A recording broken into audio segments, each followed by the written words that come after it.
रात के करीब 12 बजे का वक्त था। गर्मियों की रातें थीं और मैं अपने कमरे में सो रही थी। अचानक मेरे कमरे के दरवाजे पर दस्तक हुई।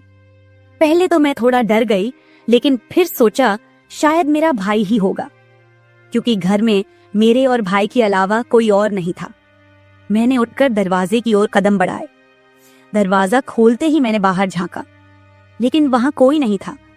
मैंने सोचा शायद ये मेरा वहम होगा। मैं वापस बिस्तर पर लेटने लगी। अचानक दरवाजे पर फिर से पहले से भी ज्यादा जोर की दस्तक हुई। मैंने कांपती हुई आवाज में पूछा, कौन है? लेकिन कोई जवाब नहीं आया। डरते हुए मैंने दोबारा दरवाजा खोला और वहां मेरा भाई खड़ा था। उसने मुझसे कहा, क्या हुआ दीदी, इतनी घबराई हुई क्यों लग रही हो? वो मुझे आज कुछ अजीब सी नजरों से देख रहा था। मैंने सोचा शायद मैं ही ज्यादा सोच रही हूँ, लेकिन मुझे क्या पता था कि उस रात कुछ ऐसा होने वाला था जिसने मेरी पूरी जिंदगी को बर्बाद कर दिया, जिसे मैं चाहकर भी कभी भूल नहीं पाई। अब मैं आपको अपनी जिंदगी का वो सच बताने जा रही हूँ जिसे मैंने आज तक सबसे छुपा कर रखा था। यह सच ऐसा है जो मेरी हर रात की नींद और हर दिन का सुकून छीन ले गया। इसे सुनने के बाद शायद आपकी रूह कांप उठेगी। दोस्तों, कहानी सुनने से पहले दिल थाम कर बैठिएगा, क्योंकि कहानी बहुत ही खतरनाक होने वाली है। अगर चैनल पर पहली बार आए हैं तो चैनल को सब्सक्राइब जरूर कर लीजिएगा। तो चलिए कहानी शुरू करते हैं। मेरी उम्र 20 साल हो चुकी थी और मैंने नया नया जवानी की दहलीज पर कदम रखा था। मैं कॉलेज में सेकेंड ईयर की पढ़ाई कर रही थी। उन दिनों गर्मी का मौसम था और हमें कॉलेज से छुट्टियां मिल गई थीं। रोज की तरह आज भी पूरे घर की सफाई करने के बाद मैं अपने बिस्तर पर आराम कर रही थी। थकान से चूर होकर ऐसा लग रहा था जैसे पूरा बदन अकड़ गया हो। मैं अपने बिस्तर पर लेटकर सुकून पाने की कोशिश कर रही थी और हाथों से अपने सिर की मसाज कर रही थी। अचानक मेरा भाई राहुल मेरे कमरे में आया और दरवाजा बंद करके कहने लगा, क्या हुआ दीदी, तबीयत तो ठीक है? मैंने कहा, क्या भाई, मम्मी सारा काम मेरे सर पर डालकर चली जाती हैं। कॉलेज की छुट्टियां क्या हुई, सारे घर की जिम्मेदारी मुझ पर आ गई है। ऊपर से काम वाली बाई भी छुट्टी पर है। मुझसे नहीं होते ये घर के काम। मेरी बात सुनकर वह मेरे पास आकर बैठ गया और कहने लगा, मेरी प्यारी बहन, कोई बात नहीं, मैं अभी तुम्हारे लिए दूध लेकर आता हूँ, उसे पियोगी तो सुकून मिल जाएगा। राहुल की बात सुनकर मैं मुस्कुरा दी और कहा, बस तुम खाना बाहर से ले आना, मैं थोड़ी देर सोऊंगी तो मेरी तबीयत कुछ बेहतर हो जाएगी। राहुल कमरे से निकल गया। कुछ देर बाद ठंडे दूध के गिलास के साथ वह वापस आया। मुझे उस पर बहुत प्यार आया। दुनिया में बहुत कम ही ऐसे भाई होते हैं जो अपनी बहनों का इतना ख्याल रखते हैं।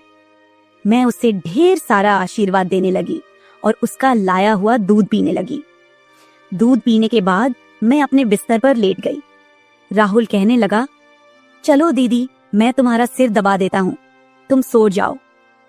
वह मेरे पास बैठ गया और अपने हाथों से मेरा सिर दबाने लगा। उसके हाथों से मुझे सुकून मिलने लगा और मेरे सर का दर्द भी कम हो गया था। मैं आंखें मूंद कर लेट गई और कुछ ही देर में मैं गहरी नींद सो गई। मुझे कोई भी होश नहीं था कि मैं कितने घंटे तक सोती रही। जब मेरी आंख खुली तो मैंने घड़ी पर टाइम देखा। रात के 9 बज चुके थे। शायद थकावट की वजह से मुझे वक्त का एहसास ही ना हुआ। मम्मी और पापा भी ऑफिस से वापस आ चुके थे। मुझे कुछ भी समझ नहीं आ रहा था और मेरा पूरा शरीर दर्द कर रहा था। मैं बिस्तर से उठकर बाथरूम जाने लगी। तभी मुझे चक्कर आ गए। मुझे ऐसा लग रहा था जैसे सब कुछ घूम रहा हो और अगर दीवार का सहारा नहीं लिया होता तो शायद गिर जाती। खुद को संभालते हुए मैं फ्रेश होकर बाहर आई। देखा कि सभी खाने के टेबल पर बैठे हुए थे और मेरे आने का इंतजार कर रहे थे। मैं जाकर आराम के साथ कुर्सी पर बैठ गई। मेरी हालत काफी खराब हो चुकी थी और थकावट से मेरा पूरा बदन दर्द कर रहा था। राहुल ने देखा कि मैं थकी हुई हूँ तो तुरंत मम्मी से कहने लगा, मम्मी देखिए, अंजलि दीदी पर काम का बोझ थोड़ा कम डाला करे। अरे, अगर काम वाली नहीं आ रही तो उसकी जगह किसी और को रख ले। यह बेचारी सारा दिन काम करके थक जाती है। देखें तो इसकी रंगत भी पीली पड़ चुकी है। वाकई में मेरी हालत दिन ब दिन खराब होती जा रही थी। मम्मी और पापा दोनों ही काम करते थे, क्योंकि सिर्फ पापा की जॉब से घर का खर्चा चलना मुश्किल था। साथ ही हमारी पढ़ाई का खर्च भी काफी था, इसलिए मम्मी भी उसी कंपनी में काम करती थी जहां पापा। हम दोनों भाई बहन कॉलेज जाते थे, लेकिन गर्मी के मौसम में छुट्टियां होने की वजह से घर पर ही थे। मैंने एक बात नोटिस की थी कि पिछले कुछ हफ्तों से राहुल मेरे कुछ ज्यादा ही करीब होने लगा था। जब से मुझे कॉलेज से छुट्टियां मिली थीं, तब से वह मेरा कुछ ज्यादा ही ख्याल रखने लगा था। अगर मैं घर का कोई काम करती तो वह आकर मदद करने लगता। कभी कभी काम करते वक्त मुझे थकावट महसूस होती तो वह मुझे आराम से बिठाकर मेरा सिर दबा देता। जब मैं उसे मना करती तो वह हंसते हुए कहता, नहीं दीदी, तुम बहुत काम करती हो, अब मेरा हक बनता है कि तुम्हें सुकून दो। मैं उसे रोक नहीं पाती और चुपचाप लेटी रहती। लेकिन एक रात जो हुआ, उससे मेरे होश उड़ गए थे। क्या राहुल कभी ऐसा कर सकता था? मैं अपने कमरे में सो रही थी। आधी रात के करीब मुझे महसूस हुआ कि जैसे कोई मेरे कमरे में आकर खड़ा हो गया हो। धीरे धीरे वह बिस्तर के पास आ रहा हो और मैं सोते हुए भी महसूस कर सकती थी कि कुछ अजीब हो रहा है। मुझे तुरंत झटका सा लगा और मैंने आंखें खोल दी। कमरा पूरी तरह से अंधेरे में डूबा हुआ था और जब मैंने उठकर देखा तो अंदर कोई नहीं था। बस कमरे का दरवाजा थोड़ा सा खुला हुआ था और मुझे याद था कि मैं हमेशा सोने से पहले दरवाजा बंद करके सोती थी। तो फिर वह कैसे खुला था? मैं चुपचाप उठकर दरवाजे को लॉक करने लगी।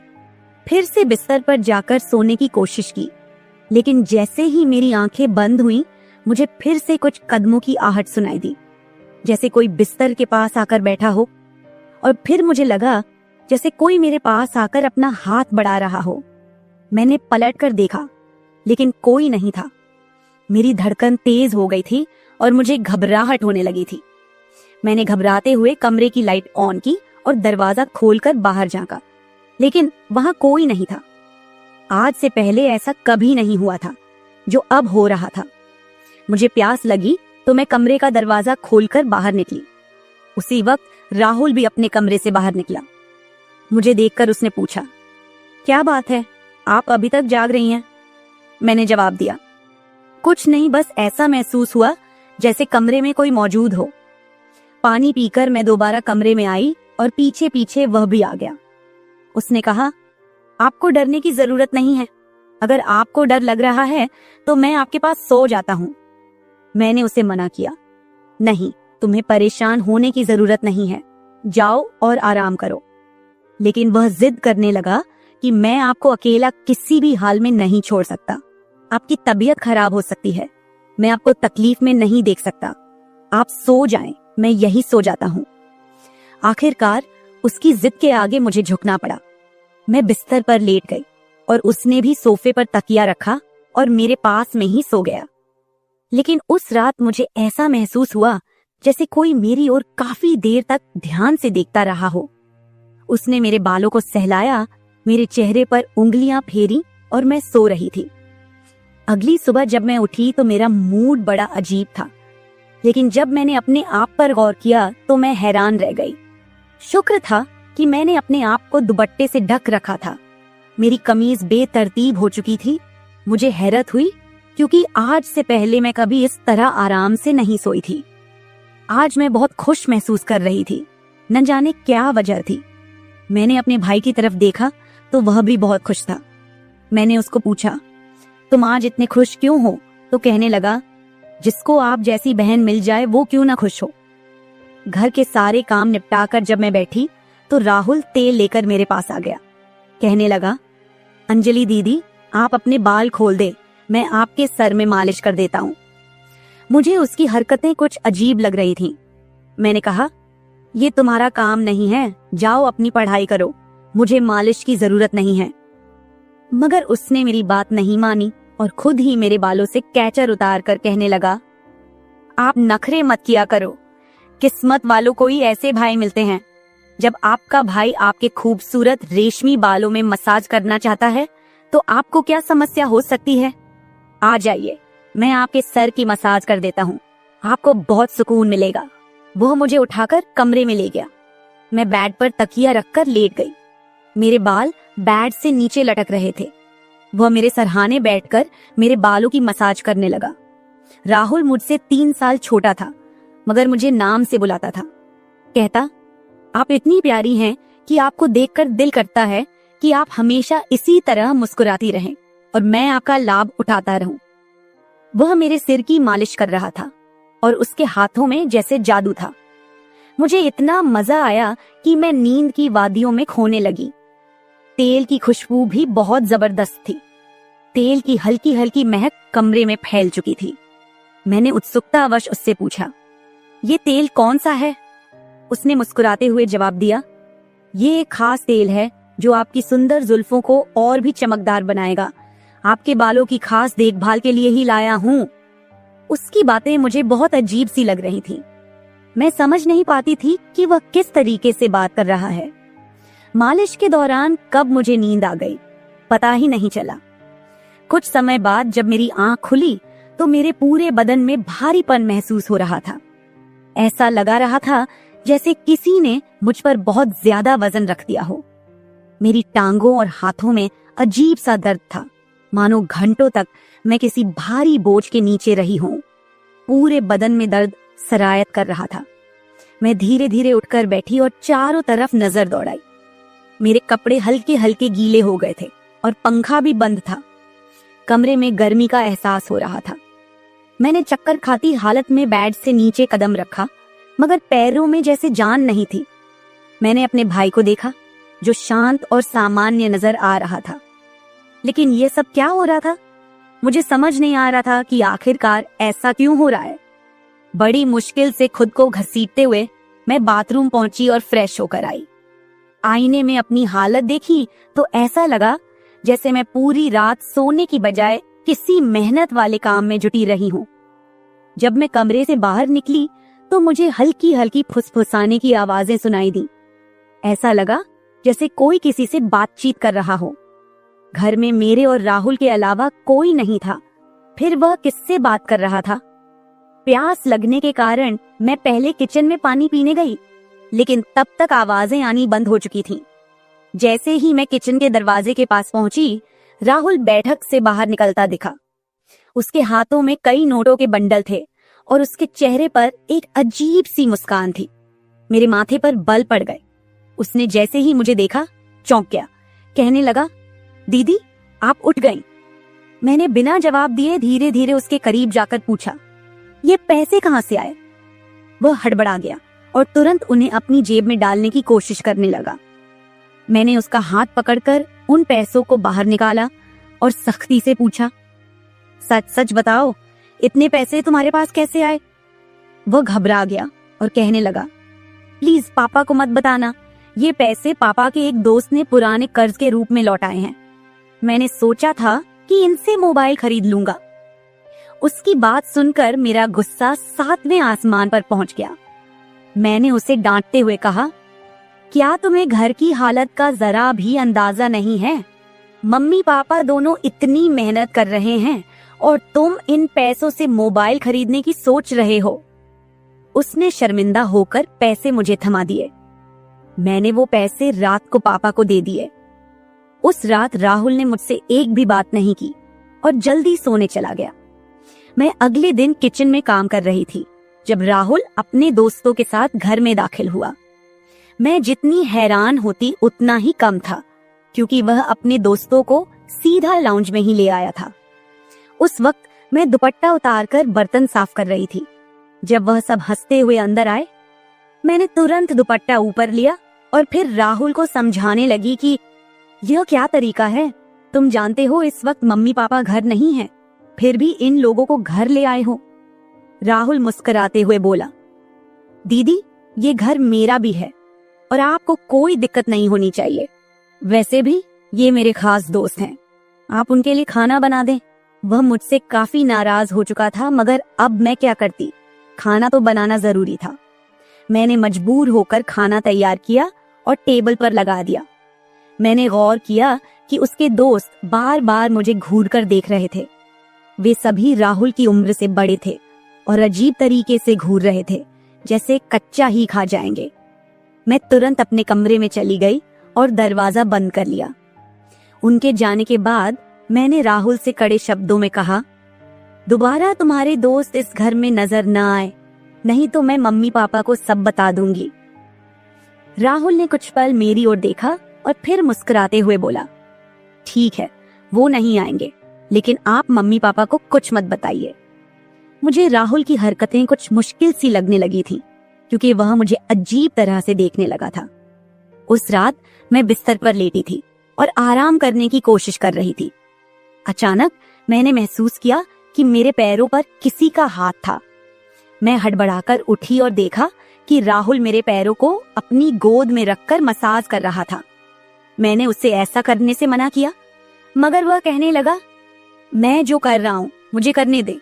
इस घर में एक मैं ही हूँ जिसे आपकी इतनी फिक्र है। मम्मी पापा को तो बस अपने काम की पड़ी रहती है। खैर, मैं भी थक चुकी थी। आंखें बंद की और सोने लगी। राहुल के हाथों मसाज करवाने से मैं नींद की गहराई में खोने लगी थी, मगर जब मेरी आंख खुली तो मेरे होश उड़ गए। मेरा सर बुरी तरह चकरा रहा था। बिस्तर की चादर बिल्कुल बेतरतीब हो चुकी थी। बिस्तर पर एक पुरुषों की शर्ट और परफ्यूम रखा हुआ था। यह सामान किसका था? मैं तो कुछ भी बोल नहीं सकी। सर में इतनी तेज दर्द था कि मैं दोबारा बिस्तर पर गिर गई, जैसे मैं पूरी तरह होश में नहीं थी। मुझे अब समझ में आने लगा था कि जब भी मेरा भाई उस तेल से मेरे सर की मसाज करता था तो मुझे इतनी गहरी नींद क्यों आ जाती थी। मुझे पास में किसी की फुसफुसाहट सुनाई दे रही थी, मगर कौन बोल रहा था यह मैं पहचान नहीं सकी। मुझे तो बस राहुल की आवाज सुनाई दे रही थी। ऐसा लग रहा था जैसे वह मेरे कमरे में मौजूद हो और मुझे उठाने की कोशिश कर रहा हो, लेकिन मैं कुछ भी साफ नहीं देख पा रही थी। कुछ देर बाद जब मेरी आंख खुली तो सारा दृश्य मेरी नजरों के सामने घूमने लगा। मैंने सबसे पहले बेड की तरफ देखा, जहां शर्ट और परफ्यूम पड़े थे, मगर अब वहां कुछ भी नहीं था। आज फिर मेरी हालत बड़ी अजीब थी। मैं बच्ची तो नहीं थी जो ये सब कुछ समझ ना पाती। घर में मेरे और राहुल के अलावा और कोई नहीं था। फिर मेरे सोने के बाद ऐसा क्या होता था कि मेरा पूरा शरीर पानी से नहला दिया गया हो? सिर्फ इतना ही नहीं, मेरा शरीर दर्द से चूर था और रंगत भी बिल्कुल पीली हो चुकी थी। दिन ब दिन मैं कमजोर होती जा रही थी। उस दिन भी राहुल मेरे करीब आने की कोशिश कर रहा था, मगर मैं बहाना बनाकर अपने कमरे में आ गई थी। दिमाग में अजीब से विचार आने लगे थे। तबीयत भी काफी खराब थी। माँ ने मेरी हालत देखकर पूछा, क्या बात है, तुम ठीक नहीं लग रही हो? मैंने कुछ नहीं कहा। माँ ने कहा कि अगले दिन वे मुझे डॉक्टर के पास ले जाएंगी। उस रात मैं बार बार उठ रही थी और ठीक से सो नहीं पाई। अगले दिन मेरे मम्मी पापा रोज की तरह अपने काम पर चले गए थे। उन्हें शायद मेरी परवाह नहीं थी। मैं खुद ही डॉक्टर के पास गई, जहां अल्ट्रासाउंड में पता चला कि मैं पेट से हूं। मेरे तो पैरों तले जमीन खिसक गई। आखिर यह सब मेरे साथ कौन कर सकता था? राहुल मेरा भाई था, लेकिन फिर मेरे दिमाग में यह बात आई कि वह मेरा सौतेला भाई है। वो माँ की दूसरी शादी से हुआ था, जबकि मैं उनकी पहली शादी की औलाद थी। इस तरह की बातें मुझे गलत सोचने पर मजबूर कर रही थीं। समझ नहीं आ रहा था कि कैसे अपने माँ बाप को यह बात बताऊं। राहुल मेरा सौतेला भाई जब मेरे पास बैठता तो कभी मेरा हाथ पकड़ता तो कभी मेरे गाल खींच देता। उसकी हरकतें मुझे परेशान कर रही थीं, लेकिन मैं उसको कुछ कह नहीं पा रही थी।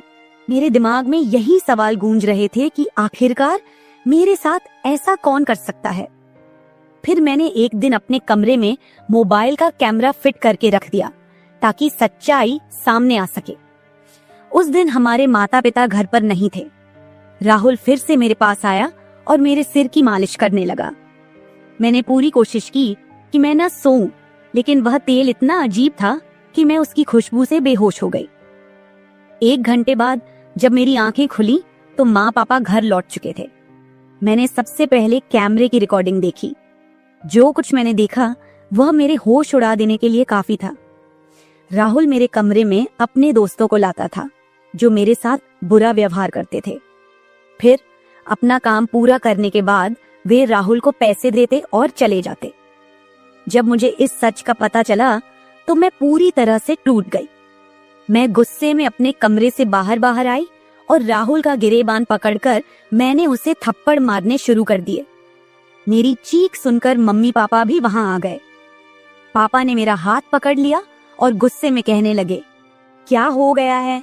तुम इसे क्यों मार रही हो? होश में हो? क्या पागल हो गई हो? क्यों मार रही हो इसे? मैंने रोते हुए वीडियो दिखा दी कि यह जलील इंसान मेरे साथ क्या कर रहा था। वीडियो देखते ही माँ बेहोश होकर जमीन पर गिर गई। ये देखकर पापा को भी बहुत ज्यादा गुस्सा आया।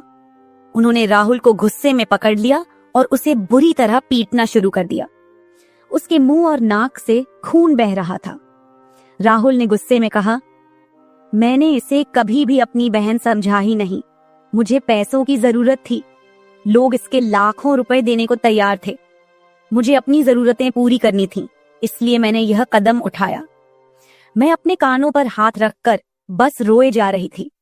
पापा ने उसे इतना मारा कि वो लहूलुहान हो गया, लेकिन जैसे तैसे खुद को छुड़ाकर वह घर से भाग गया और फिर कभी उस घर में वापस नहीं आया। इस हादसे को मेरे लिए भूल पाना तो दूर, इसे याद करते हुए आज भी मेरी रूह कांप जाती है। भाई वही होता है जो आपके सगे खून का हो। किसी भी अनजान मर्द के सहारे अपनी बेटी को छोड़ना बहुत बड़ी भूल हो सकती है, क्योंकि कुछ शैतानी सोच रखने वाले लोग हर वक्त इस ताक में रहते हैं कि कब किसी मासूम की इज्जत से खिलवाड़ करें। मेरी वीडियो देखने वाले सभी दर्शकों को यही गुजारिश है कि अपनी बहन बेटियों को कभी भी किसी अनजान मर्द के सहारे उन्हें अकेला न छोड़े और बेटियों की सिर्फ परवरिश मत कीजिए, उन्हें आत्मनिर्भर और आत्मरक्षक बनना सिखाइए। इस सारे मामले में आपको किसकी गलती लगती है? हमारे माँ बाप की, जिन्होंने पैसा कमाने के चक्कर में हमारे ऊपर कभी ध्यान ही नहीं दिया, या फिर मेरी, जो अपने सौतेले भाई पर सरगे से भी ज्यादा भरोसा करती थी, या फिर इस समाज की, जो बेटियों को कमजोर और बेबस मानता है। आपकी राय मेरे लिए बहुत मायने रखती है। कमेंट बॉक्स में जरूर बताएं कि इस पूरे मामले में आप किसे गलत मानते हैं। मैं अपनी कहानी आपके साथ इसलिए साझा कर रही हूँ ताकि यह किसी और के लिए एक सीख बन सके। यह सिर्फ एक घटना नहीं है, बल्कि एक चेतावनी है कि हम सबको सतर्क रहना चाहिए। अगर आपको मेरी यह कहानी पसंद आई और आप मानते हैं कि इसे सुनकर कोई और भी जागरूक हो सकता है, तो इसे शेयर जरूर करें। अगर आप ऐसी और भी कहानियां सुनना चाहते हैं जो मनोरंजन के साथ एक संदेश भी दें, तो मेरे चैनल को सब्सक्राइब जरूर करें। बेल आइकॉन दबाना मत भूलिएगा ताकि आपको मेरी हर नई कहानी समय पर मिल सके। कल फिर मिलते हैं एक नई कहानी के साथ। धन्यवाद। हेलो दोस्तों, आज की कहानी मेरे और मेरे ससुर जी के रिश्ते के बीच की है। मेरा नाम कामिनी है और मेरी उम्र अभी 26 साल है। मैं काफी खूबसूरत हूँ। मैंने अपनी बॉडी को पूरा फिट रखा हुआ है क्योंकि मैं रोजाना एक्सरसाइज करती हूँ। मेरी शादी को 7 साल हो चुके हैं। मेरे मम्मी पापा ने गरीबी की वजह से मेरी शादी कम उम्र में ही एक अमीर लड़के से करवा दी, लेकिन वो लड़का अक्सर बीमार रहता था। उसके हार्ट में कोई प्रॉब्लम थी। मैं अपनी शादी से ज्यादा खुश नहीं थी, पर मेरे पति मुझसे बहुत ज्यादा प्यार करते थे। अब मेरी शादी को 2 साल हो चुके थे, लेकिन अभी तक कोई भी बच्चा नहीं हुआ था। हमारे घर में मैं, मेरे पति और ससुर जी थे। हम तीनों ही बहुत प्यार से रहते थे। मेरे ससुर जी की उम्र 45 से 50 साल की होगी, लेकिन वो काफी जवान दिखते हैं क्योंकि उन्होंने अपने शरीर को पूरा फिट रखा हुआ है। फिर एक दिन मेरे पति की तबीयत ज्यादा खराब हो गई और उनकी मृत्यु हो गई। मेरे सामने मानो दुखों का पहाड़ टूट पड़ा हो। अब मैं एक विधवा हो चुकी थी। धीरे धीरे मेरे पति को गुजरे काफी समय हो गया था। अब मेरे ससुर जी और मैं दोनों ही घर में रहते थे। मैं बहुत ही उदास रहने लगी थी, लेकिन मेरे ससुर जी मुझे बहुत समझाते थे कि कामनी, अब जो होना था वो हो गया है, इतनी टेंशन मत लो, तुम भी बीमार हो जाओगी। मैं तो कहता हूँ कि तुम दोबारा से शादी कर लो, अभी तुम्हारी उम्र ही क्या है। पर साथ ही साथ वो मुझे अजीब सी नजरों से देखते थे। फिर मैं अपना घर चलाने के लिए जॉब करने लगी क्योंकि मेरे घर में अब कमाने वाला कोई नहीं बचा था। मैं दिन भर ऑफिस में रहती और शाम के 7 बजे तक घर आती। ससुर जी का बिजनेस ठीक ठाक चलता था, पैसों की कुछ खास चिंता नहीं थी। फिर भी मैं सोचती हूँ कि खाली घर पर बैठकर क्या करूंगी, इसलिए जॉब करती हूँ और थोड़ा दिल भी बहल जाता है और टाइम पास भी हो जाता है। अब मेरे पति को गए हुए बहुत दिन हो चुके थे, इसलिए मैं उनकी मृत्यु के सदमे से थोड़ा थोड़ा बाहर निकल रही थी। ऑफिस की सहेलियों ने मुझे बहुत समझाया कि तुम शादी कर लो। मेरी एक बहुत अच्छी सहेली है, हम दोनों साथ साथ ऑफिस जाती हैं।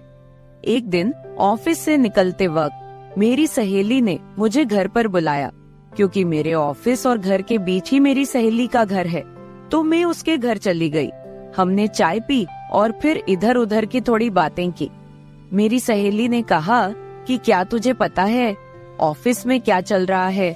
मैंने कहा नहीं यार, मुझे उससे क्या फर्क पड़ने वाला है, वैसे भी तो मैं ऑफिस में अपना मन बहलाने के लिए ही जाती हूँ। फिर मेरी सहेली बोली, फिर तू सुन ले, हमारे ऑफिस में सभी लोग एक दूसरे से मिलकर रहते हैं और किसी को भी कोई समस्या हो वो सभी मिलकर सुलझा लेते हैं। देखो, जो काम वाली आंटी है वह विधवा हो चुकी है, लेकिन ऑफिस के लोगों ने मिलकर उनकी शादी करवा दी है। अब वह बहुत खुशी खुशी रहती है और उनका भी एक सहारा बन गया है।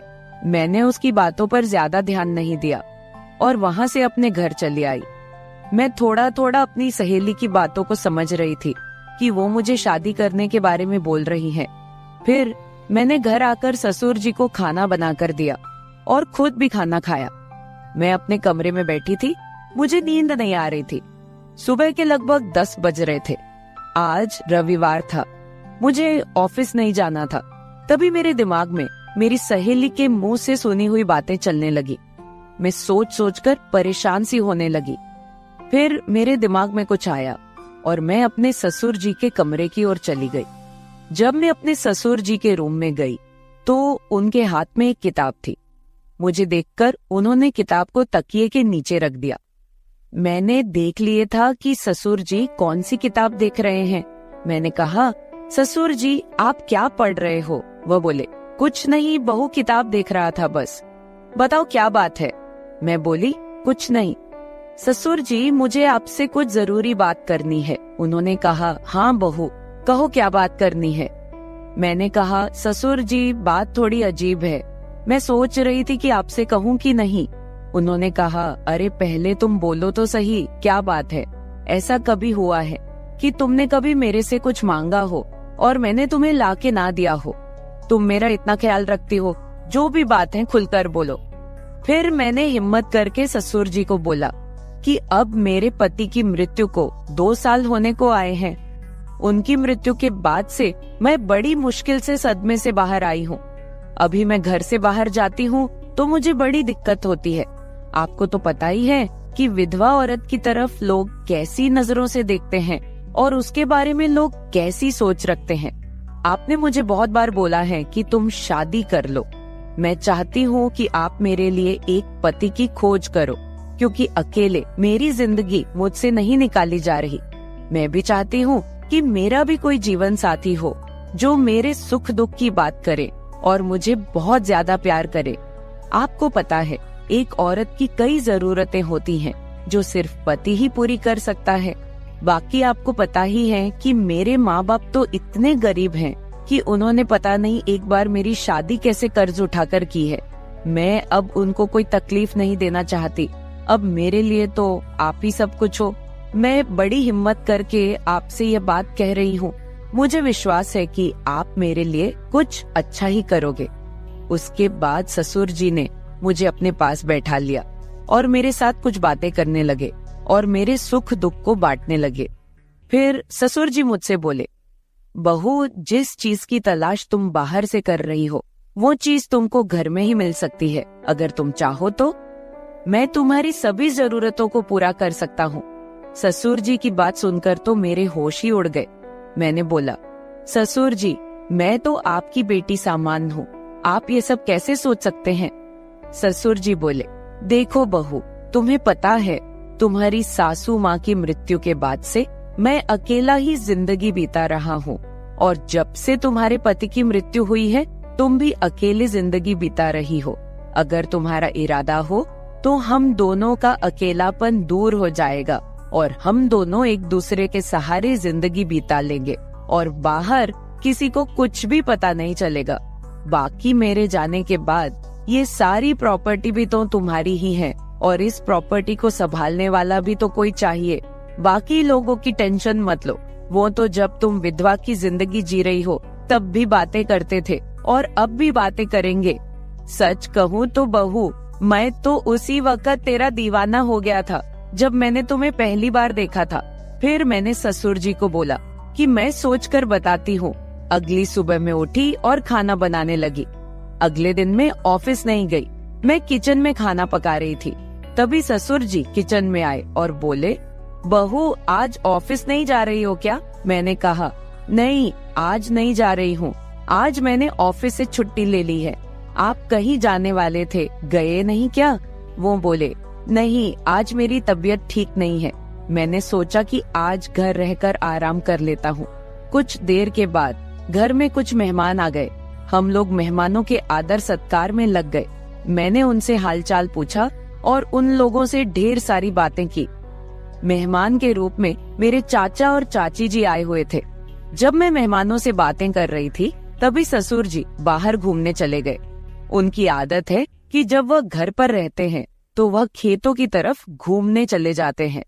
फिर थोड़ी देर के बाद मेरे चाचा चाची भी खाना खाकर चले गए। दोपहर के 1 बजे का समय हो चुका था। मेरे दिमाग में ससुर जी की बातें घूम रही थी। मैं सोच रही थी कि इस अकेलेपन के साथ मैं सारी जिंदगी कैसे बिताऊंगी। मैं ससुर जी के साथ रहूंगी तो हो सकता है कि हमारा कोई बच्चा भी हो जाए। और ससुर जी की बात सही है, उनके जाने के बाद उनकी सारी प्रॉपर्टी भी तो मेरी ही है। मुझे ससुर जी की बातें काफी हद तक सही लग रही थी। फिर मैंने ससुर जी को कॉल किया और बोली, ससुर जी खाना तैयार हो गया है, आकर खाना खा लीजिए। इस पर वह बोले, मैं अभी बाहर हूँ और मुझे थोड़ा टाइम लगेगा। मैंने कहा ठीक है, मैं जरा बाहर जा रही हूँ तो देर शाम तक वापस आऊंगी, क्योंकि मैंने मार्केट शॉपिंग करने के लिए जाना था। फिर मैं मार्केट चली गई और वहाँ से अपने लिए और ससुर जी के लिए कुछ कपड़े खरीद कर लाई। जब मैं घर पहुँची तो शाम के 7 बज चुके थे। ससुर जी अपने कमरे में सो रहे थे। मैंने ससुर जी को उठाया और वो नहाने चले गए। अब चारों तरफ शांति हो चुकी थी। शाम के 8 बज चुके थे। फिर मैं ससुर जी के पास गई और उनको वो सब बातों के लिए हाँ बोल दी जो उन्होंने मुझे कही थी। ससुर जी मेरी हाँ सुनते ही खुश हो गए। फिर मैं उनके साथ, उसके बाद तो आप समझ ही सकते हैं, जो होना था वो हो गया। मैंने ससुर जी को फिर से अपनी ख्वाहिश बताई और ससुर जी ने मेरी ख्वाहिश पूरी कर दी। हम दोनों ने 1 से 2 घंटे तक एक दूसरे से वो सब बातें की और सारा काम किया। इस तरह से हम दोनों ससुर बहू काफी खुशी खुशी पति पत्नी की तरह रहने लगे। अब मुझे किसी भी चीज की दिक्कत नहीं होती, क्योंकि अब मुझे कहीं भी जाना होता है तो मैं ससुर जी के साथ चली जाती हूँ और हम खूब एंजॉय करते हैं। कुछ दिन बीत जाने के बाद ससुर जी बोले, कामिनी अब तुम मेरे बिजनेस के बारे में सारा कुछ समझ लो और खुद सारा बिजनेस संभाल लो। फिर मैंने जॉब छोड़कर ससुर जी का सारा बिजनेस खुद संभाल लिया। अब हम दोनों पति पत्नी के जैसे रहने लगे हैं। मैं ससुर जी की हर बात का ख्याल रखती हूँ और वो भी मेरी हर बात का ख्याल रखते हैं। कुछ देर के बाद हमारे घर बच्चा भी हो गया और हमारी जिंदगी काफी अच्छे से चल रही है, क्योंकि ससुर जी ने मेरी हर कमी को पूरा कर दिया है। हमें दुनिया की कोई परवाह नहीं है, कोई कुछ भी बोले, हम लोग अपने घर खुश हैं। तो मेरे प्यारे दोस्तों, अगर आप लोगों को मेरी ये कहानी पसंद आई हो तो चैनल को सब्सक्राइब जरूर कर ले और बेल नोटिफिकेशन ऑन कर ले। एक प्यारा सा कमेंट करके बताएं कि आपको मेरी स्टोरी कैसी लगी। कल मिलेंगे एक और वीडियो के साथ। धन्यवाद।